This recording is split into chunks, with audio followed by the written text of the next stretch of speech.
Hey YouTube, in this video I'm going to show you a 3-step process of how I scaled from £30 to £3 million age 25 so that you can copy.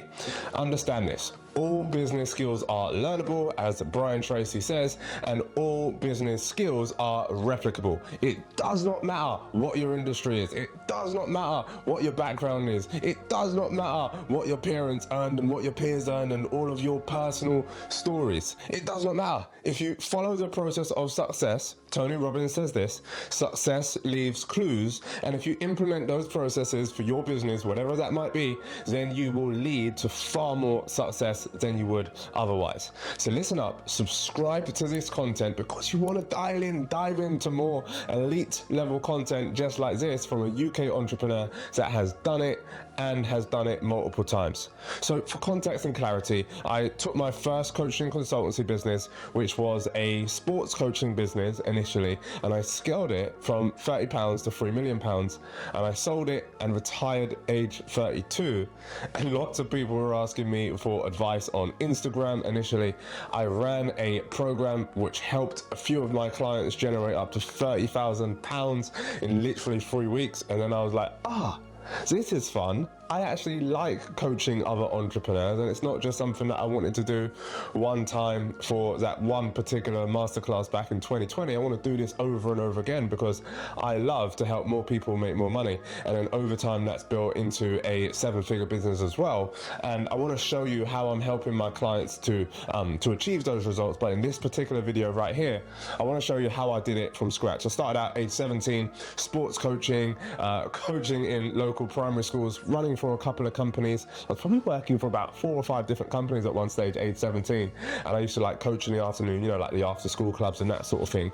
And I used to help people out. And I realized that some of them were good, some of them were not so good. And I started to borrow ideas about what was working well in their business and what wasn't working so well, and what they were doing well when it came to coaching their children and what wasn't working well. Why is this important? Because analysis of what's working and what's not working is critical if you want to develop a 7-figure business. So the first thing that I had to do, and I know that this might sound a little bit like woo-woo, but I had to get good. It's missing from the market. Like, it's missing. Like, some of you are watching this video, you're just not good enough yet. And you just need to work on mastery. What does mastery mean? Mastery is the ability to create output without the use of conscious resources. Mastery is feeling like riding a bike, and now that you know how to ride a bike, it feels effortless. It feels smooth. Building a business is about getting really, really good. In fact, I'm going to take this word out. I'm not even going to get fucking great. Get great at what you do. If you do sports coaching, get great at it. If you have a cake making business, get freaking great at it. And I don't mean good in terms of good in comparison to the people around you. Start to look at who's the best in the world at that, and then go and learn from them. Here's what I did when I was 17, 18, is when I started my first business. And the way that it started, by the way, I was coaching and I was helping some kids out in the park play football, and a lady came up to me. She said, "Oh, you seem like a good coach." And I was like, "I'm not a coach, I'm just a football player." And she was like, "Oh, why don't you come and help me out at some of the schools?" And I did that, and then over time, after about 6 months, she said, "Jazz, you're really good at doing this. I'm going to coach in a secondary school now. Why don't you take on this school by yourself?" And at the time, we were charging like £2 per child, and we had on average 15 children per session. And she said, "Look, like, you could just continue it and run it by yourself. All you got to do in addition is print out the flyers every month." I was like, cool. So I did that, and over time I was getting really good results for the children, really helping them out and really enjoying the process. So then I would just print out little A4 sheets, and then I'll go into dozens of other primary schools locally, which for me was in Brent and in Wembley and in Ealing, and say, "Hey, would love to coach your children after school. Hey, would love to coach your children after school. Here's our letter. Here's what tells you more about how we work, etc." And then over time, I just built that business up. Let me share something with you about getting great. It's not just about stopping at a space where you're comfortable. I went and I discovered that a lot of children at the time were learning football from other coaches, and I was initially a football player. I used to play for Wickham, Brentford, Luton Town, and lots of semi-professional and professional football clubs. And I noticed that actually the girls weren't getting involved in sport as much as I would have liked. And that was a big kind of like newspaper articles at the time around the dynamics of teenage pregnancy, girls getting pregnant young and all of that sort of stuff. And I knew that there was a correlation between girls getting involved in sports education and girls making the wrong decisions. Because what you have to understand is that everything in life is interlinked. And I noticed that, you know, good decisions, good coaching, good practice in terms of sports development leads to good decision making in life development. Are you with me? So then I started to coach netball, I started to coach tennis, I started to coach hockey, I started to coach tag rugby and gymnastics and all sorts of different sports, but I had to get great. How did I get great? Well, I took the £30 a week that I was making and I invested it into coaching. So I went on gymnastics coaching courses, I went on basketball coaching courses, I went on every single coaching course that I can go on. And too many entrepreneurs, too many of you freaking youngsters in your 20s are skipping the step. You're listening to Alex Hormozy and he's like, yeah, put out this amazing offer. And you're like, yeah, I can do it. I can build this 7-figure business, blah, blah, blah. And you can, but don't freaking skip steps. Don't skip the step of getting really freaking good at your craft. So I invested hundreds of pounds, if not thousands of pounds into those courses, into my own personal development to get really good at coaching. And then that leads us on to the second bit. But before I get on to the second bit, here's something funny. So when I started to learn how to coach basketball, and bear in mind, I went to Alberton High School where they did nothing to do with basketball coaching or anything like that. I think we had one basketball game and we played against a school called Prince something in Harrow and we got battered 54-2. Like that's how bad I was and my group was at basketball.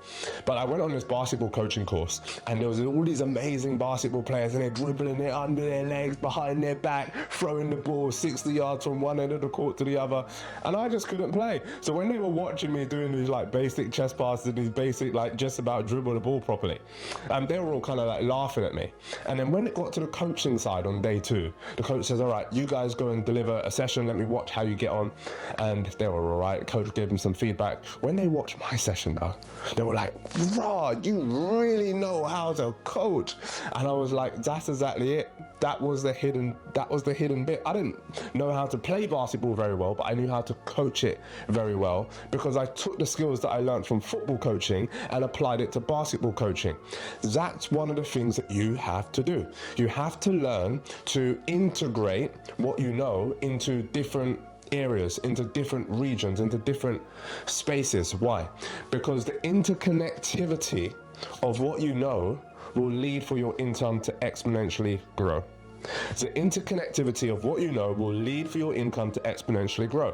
Why do I say that, Jazz? Well, I say that because the interconnectivity of 2 different disciplines is what makes you unique.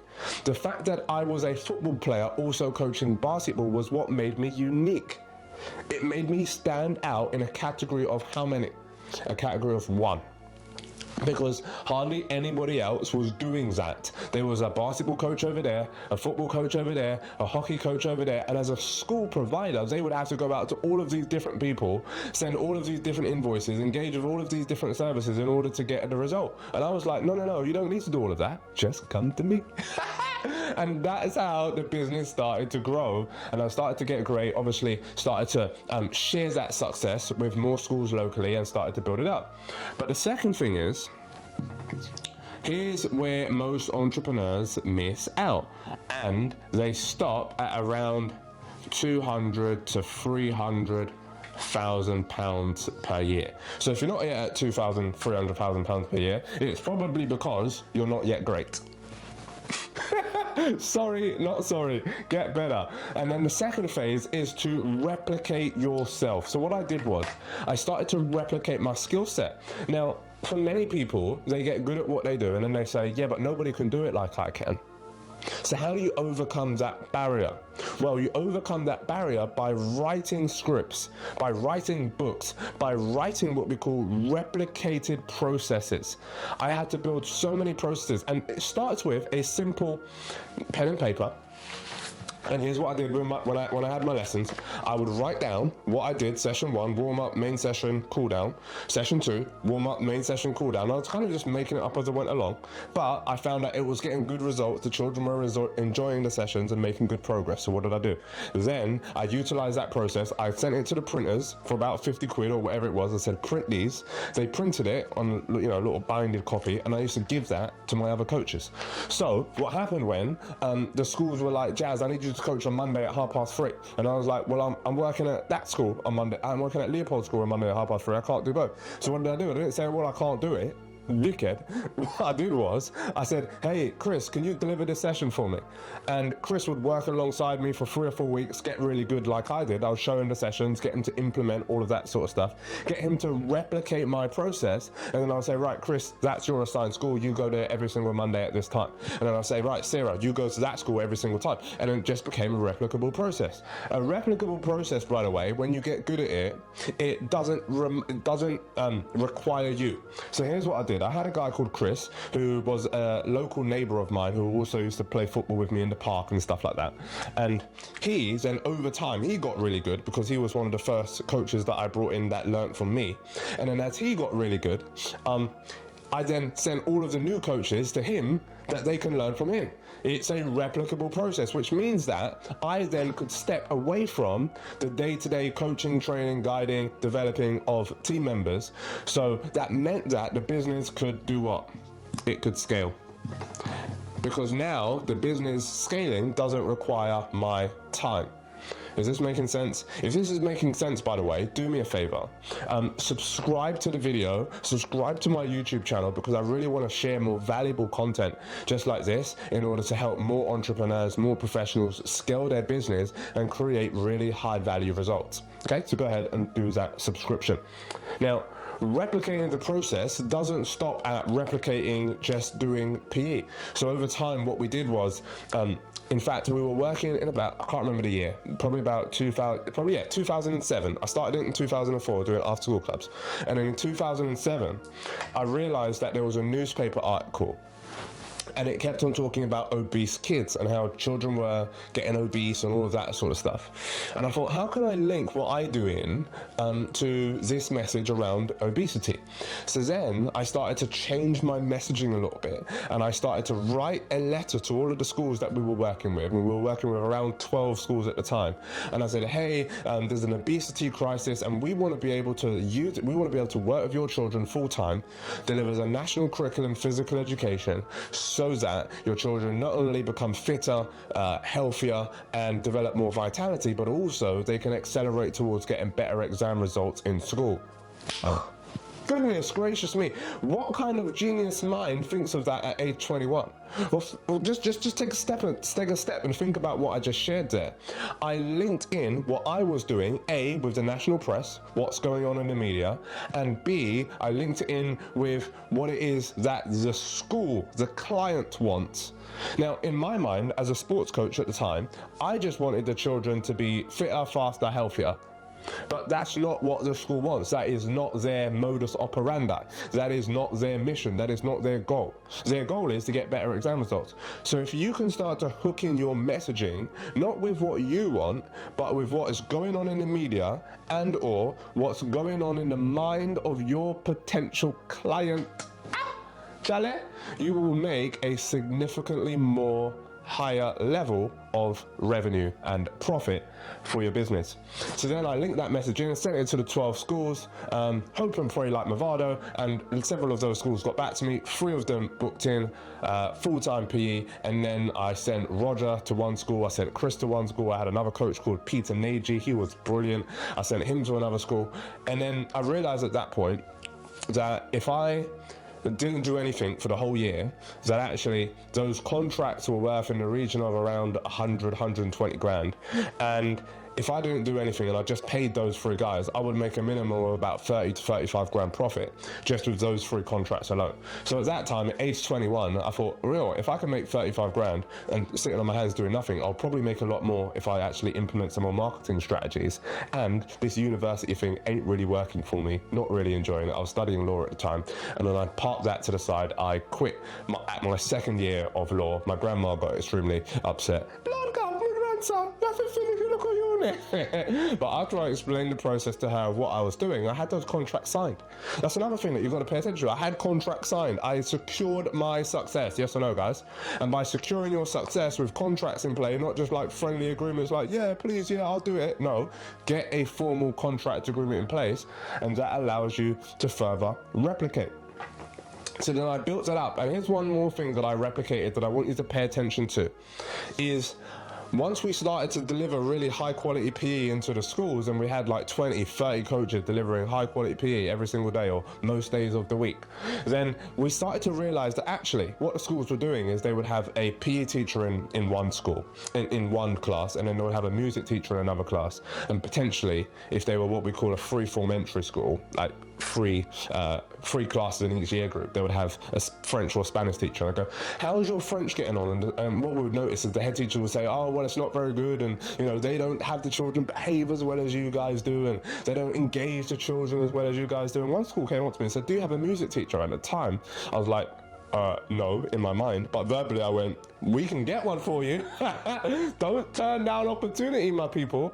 So then I tried to get a music teacher. It didn't work the first time. It didn't work the second time. In essence, it took about 2 years before we actually got a full-time music teacher. Her name was Melissa Lynch. And then what I did was, with her, I got her to replicate the process. How did I do that? Well, I said, Melissa, you're doing a great job here at Chandlersfield School in Surrey.